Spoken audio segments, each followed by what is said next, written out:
Hello Yes, everyone. ma'am. How are you? Hello, ma'am. We are fine, Hello, ma'am. ma'am. We What are about fine, you? ma'am. We are What fine. What about about you? you? I'm also fine. And today we are going to start our new chapter.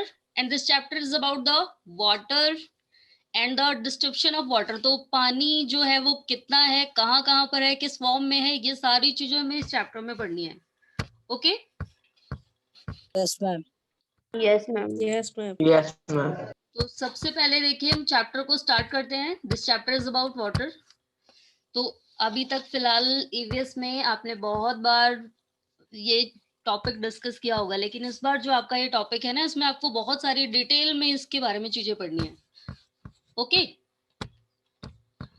Yes, Yes, ma'am. ma'am. Yes, ma'am. चलिए, तो इसमें first आता है water cycle. And I hope you all know about the water cycle. Yes बेटा, सभी जानते हैं water cycle के बारे में.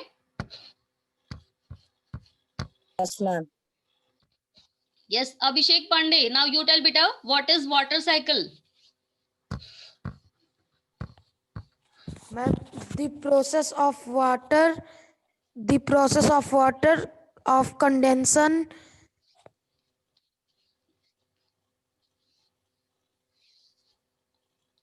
ओके, कोई बात नहीं अभिषेक, चलिए फिलहाल बहुत टाइम हो गया पढ़े हुए, तो भूल जाते हैं हम बहुत बार. यस, कौन बताएगा इसकी डेफिनेशन वाटर साइकिल की? What is water cycle? Yes अभिषेक.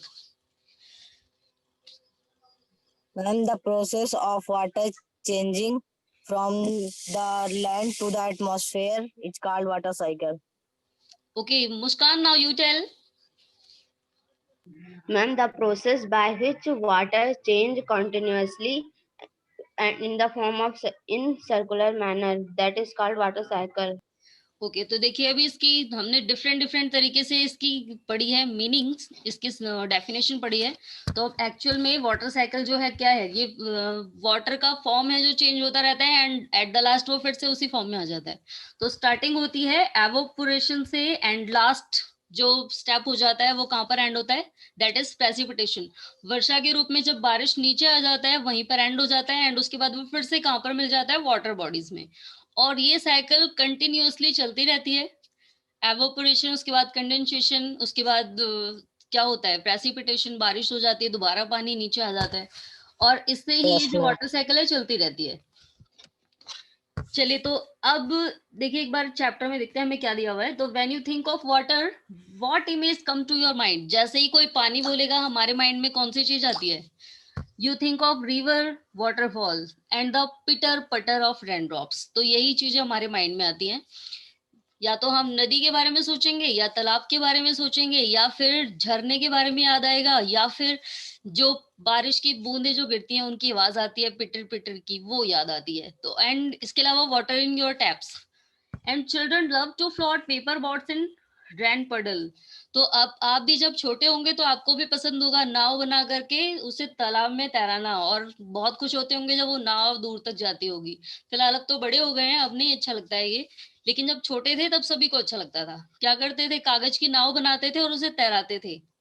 और जब दो बच्चे बैठे होते तो कहते थे मेरी नाव ज्यादा दूर चली गई. आप लोग भी खेलते थे वाला game? Yes, Yes, ma'am. ma'am. Yes, ma'am. Okay, तो जब एज अ चाइल्ड जब हम छोटे बच्चे होते हैं तब सभी वाला गेम खेलते हैं, और एक होड़ लगी होती है कि नहीं मेरी नाव ज्यादा दूर चली गई, तुम्हारी वाली बोट पीछे रह गई है. तो ऐसे ही बच्चे इसी टाइप का गेम खेलते थे. बाय नून द पडल वैनिश. अब बच्चे ये देख के भी अपसेट हो जाते थे कि कुछ ही टाइम पे उनका तालाब गायब हो जाता था. Where does the water go? अब पानी कहाँ चला गया है? The sun heat causes evaporation of water into vapor. तो सन की गर्मी जो पड़ती है उससे वो पानी कहाँ चला जाता है? एवोप्रोट होकर के, वाष्पीकृत होकर के चला जाता है आसमान में. And the water vapour cools down, it condense and form cloud. और वहां पर जाने के बाद वो जो वाटर वेपर है वो ठंडी हो जाती है एंड कंडेंस होकर के, संघनित होकर के बादलों के फॉर्म में आ जाती है. From that it may fall on the land or the sea in the form of rain, snow or sleet. अब उसके बाद ये बादल बन जाने के बाद जमीन पे दोबारा से आती है और फिर से समुद्र में गिर जाती है. कैसे? या तो बारिश के रूप में, या बर्फ के रूप में, या फिर स्लिट यानी कि हिमपात के रूप में. तो किसी भी फॉर्म में ये गिर सकती है हमारी जमीन पे. चलिए तो अब आगे देखते हैं हमें इस चैप्टर में और क्या बताया गया है। तो हमें देखिए वाटर साइकिल की डेफिनेशन दी है, the process of which water continuously change its form and circulates between ocean, atmosphere and land is known as the water cycle. तो अब देखिए हमें पूरी प्रोसेस बताइए कि जब जो पानी है वो कंटिन्यू लगातार चेंज होता रहता है, उसकी फॉर्म में परिवर्तन आता रहता है, चेंज होते रहते हैं, और ये सर्कुलर मैनर में चलता है ओशियन एंड एटमॉस्फेयर के बीच में, एंड इसमें लैंड भी इंक्लूड होती है। तो इसे हम क्या कहते हैं, वाटर साइकिल। देखिए जैसे पहले क्या हुआ, यहाँ से एवोपरेशन होता है, फिर यहाँ पर कंडेंसेशन हो गया, फिर प्रेसिपिटेशन के थ्रू फिर से ये पानी कहाँ आ जाता है, समुद्र में। तो इसी से वाटर साइकिल चलती रहती है।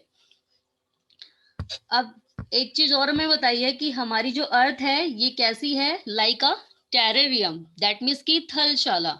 अब थलशाला क्या होती है, जहां पर कोई प्लांट ग्रो कराया जाता है। तो हमारी जो अर्थ है वो एक टेरेरियम है। The same water that exist centuries ago still exist today. जो पानी बहुत साल पहले था वो आज भी है, लेकिन उसकी जगह बदल गई हो सकती है, क्योंकि प्रेसिपिटेशन के थ्रू बारिश के थ्रू पानी एक ही जगह नहीं गिरता।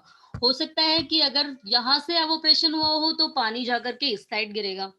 और हमने ये फिलहाल लास्ट चैप्टर में डिस्कस किया था ना, टाइप्स ऑफ रेनफॉल।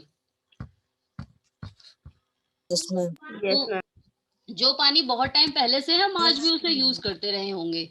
अब देखिए हमें एक एग्जांपल दिया है, the water use to irrigate a field in Haryana.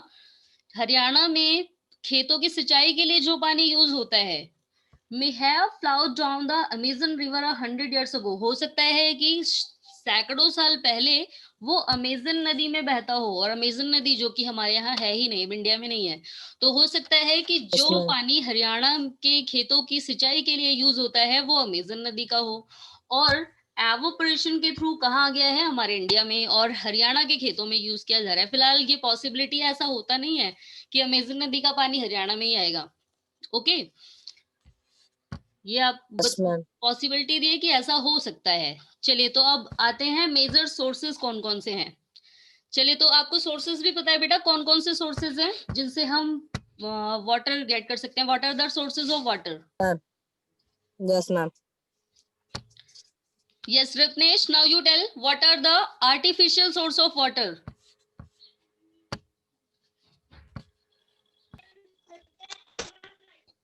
Ma'am, rivers, oceans, ma'am, wells and rain are the artificial. बेटा रिवर आर्टिफिशियल रिसोर्स नहीं है, रिवर हम में से कोई नहीं बना सकता है।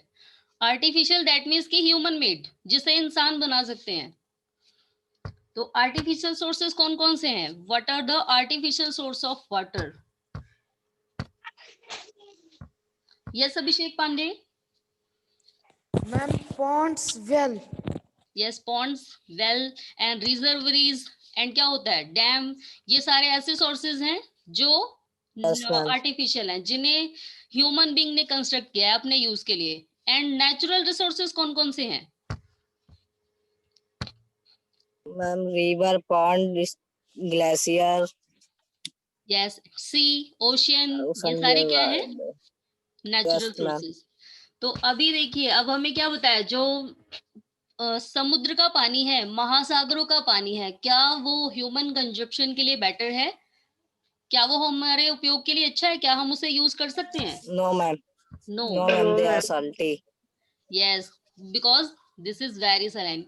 इसमें बहुत ज्यादा नमक मिला है, बहुत ज्यादा नमकीन पानी है, और इस नमकीन पानी को हम लोग यूज नहीं कर सकते हैं।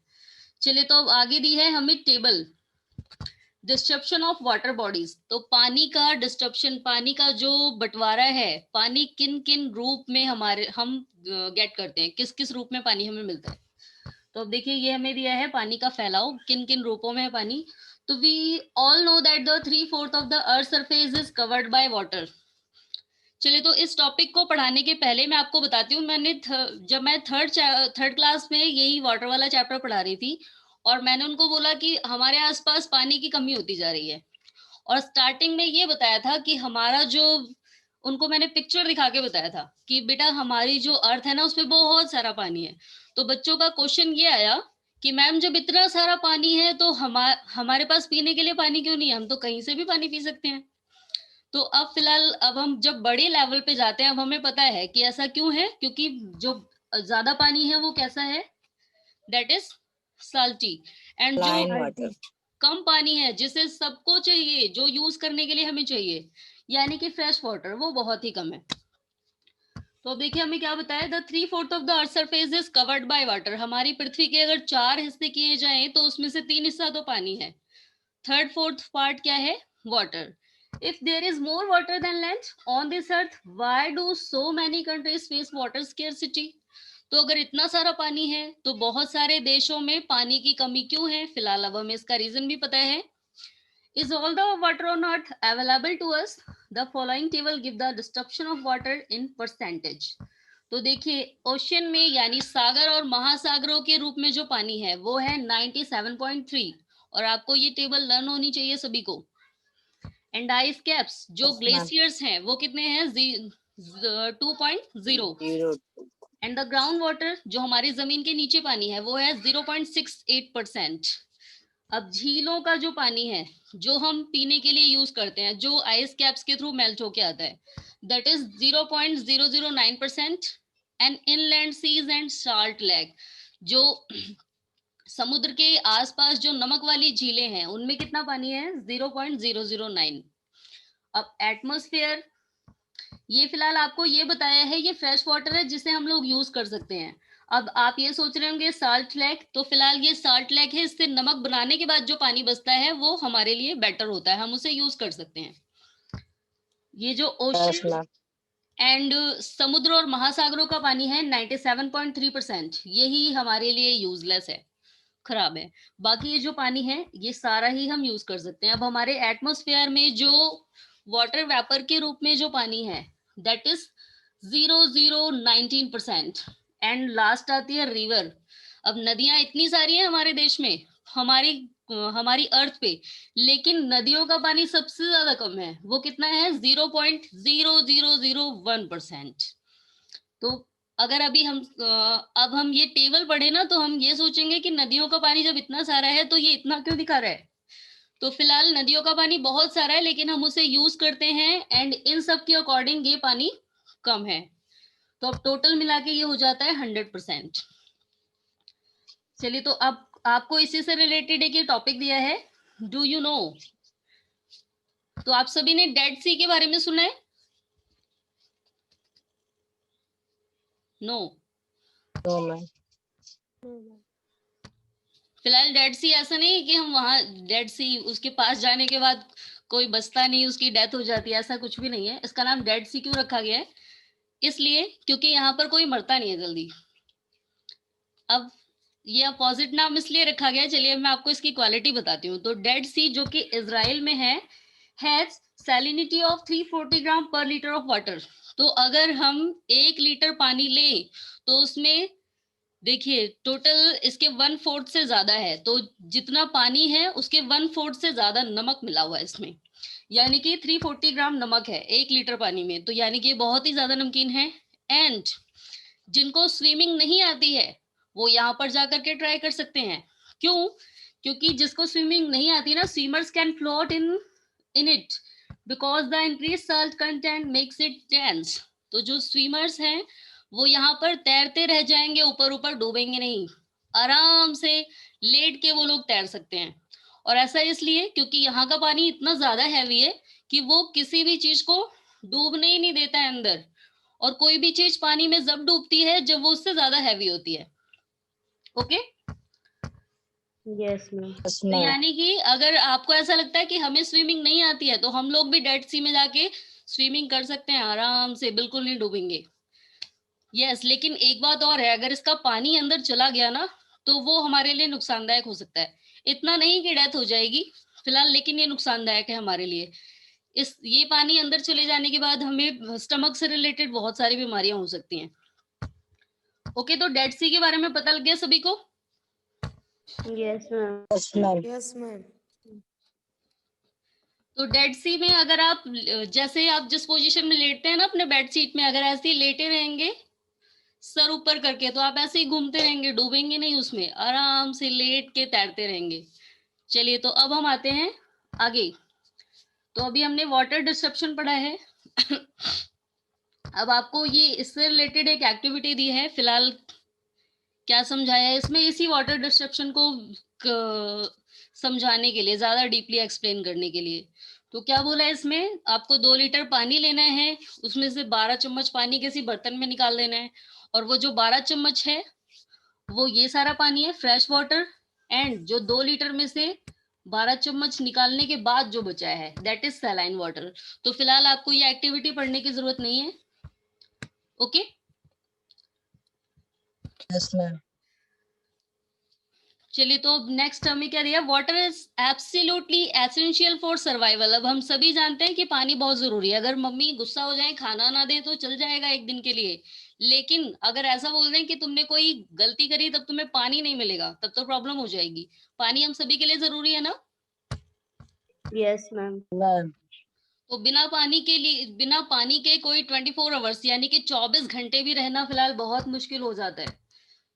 तो जो water is very essential for us, water alone can quench our thirst when we are thirsty. तो जब हम बहुत ज्यादा प्यासे होते हैं तो वाटर अलोन, पानी अकेला ही ऐसा है, they can quench our thirst when we are thirsty. तो जब हम प्यासे होते हैं तो यही हमारी प्यास को बुझा सकता है। Okay Yes, ma'am. अब यहाँ पर क्वेंच एक न्यू वर्ड दिया है, इसका मतलब होता है बुझाना। जैसे आप पूछते हैं ना, may I drink water ma'am class में, तो ऐसे ही आप उसकी जगह ये भी पूछ सकते हैं, मे आई क्वेंच माई थर्स्ट, क्या यानी कि मैं अपनी प्यास बुझा सकता हूँ। तो फिलहाल ये क्वेंच दिया हुआ है, यानी का इसका मतलब क्या होता है, अपनी प्यास बुझाना। चलिए अब नेक्स्ट आते हैं। Now don't you think we are wasting a precious resource when we use water carelessly. चलिए, तो अब हमें क्या बताया है कि अब आप ये जरूर समझ गए होंगे, आपको पानी को बेकार करने के बारे में सोचेगा भी नहीं कोई भी। तो ये एक प्रीसियस रिसोर्स है, बहुत कीमती सोर्स है हमारे लिए, और अगर हमने इसे नहीं बचाया तो आगे आने वाले टाइम में क्या हो जाएगा, ये जो हमें इतना दिया है ना परसेंटेज, ये भी कहाँ चला जाएगा, सैलाइन वाटर में। अब देखिए कैसे क्या होता है जब हम पानी को ज्यादा गिराते हैं, ज्यादा यूज करते हैं। अब क्या होगा, वो पानी जो हमने बेकार किया है, दैट मीन्स कि कहीं इधर उधर फेंक देते हैं, वो उसका एवोपरेशन हो जाता है, वो भाप के रूप में बदल जाता है। अब जरूरी थोड़ी है कि वो नदियों में ही गिरेगा। तो जो एवोपरेशन हुआ है, जो बादल बने हैं, वो डायरेक्टली फिर से जाके समुद्र में भी तो गिर सकते हैं ना। Yes, ma'am. तो Yes, यानी ma'am. हमें इसलिए पानी को बचाने की कोशिश करनी है, ताकि जितना पानी है हम उसे बनाए रह सके, वो और कम ना होने पाए। Okay Yes, ma'am. Yes, ma'am. Yes. हमें आगे न्यूज़पेपर की कटिंग दी है, फिलहाल अब हमें ये नहीं पढ़ना है। अब हम नेक्स्ट क्लास के लिए कंटिन्यू करेंगे। तो देखिए नेक्स्ट क्लास में हमें क्या क्या पढ़ना है, ओशन सर्कुलेशन। अब ओशन सर्कुलेशन क्या है, हमें समुद्र के बारे में क्या क्या चीजें पढ़नी है, महासागरों के बारे में क्या क्या चीजें पढ़नी है। इसी से रिलेटेड है वेव्स, जिनके बारे में फिलहाल हम साइक्लोन वाले टॉपिक में डिस्कस कर चुके हैं, कि जब उड़ीसा में सुनामी आई थी ना, तो वहां पर वेव्स भी आई थी, तरंगे काफी ऊंचाई के साथ।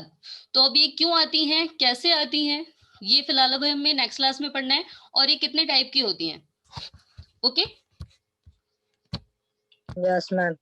चलिए, तो Yes, आज ma'am. जितना पढ़ा है सभी को समझ आया। Yes, ma'am. तो अब Yes, ma'am. नेक्स्ट क्लास में हमें क्या क्या पढ़ना है, ocean circulation, waves and tsunami, कहाँ पर आई थी हमारे इंडिया में और क्यों आई थी, कितनी ज्यादा ऊंचाई के साथ इसकी वेव्स थी। तो ये सारी चीजें हमें नेक्स्ट क्लास में पढ़नी है। ओके बेटा, Yes, ma'am. चलिए, तो अब आज के लिए आपका होमवर्क क्या है, मैं आपको अभी जितना आज आपने टॉपिक पढ़ा है इसी से रिलेटेड आपको क्वेश्चन सेंड करूंगी आपके ग्रुप में, और आपको उनके आंसर लिख के सबमिट करने हैं। ये आवाज किसकी Yes, वजह से आ ma'am. रही है।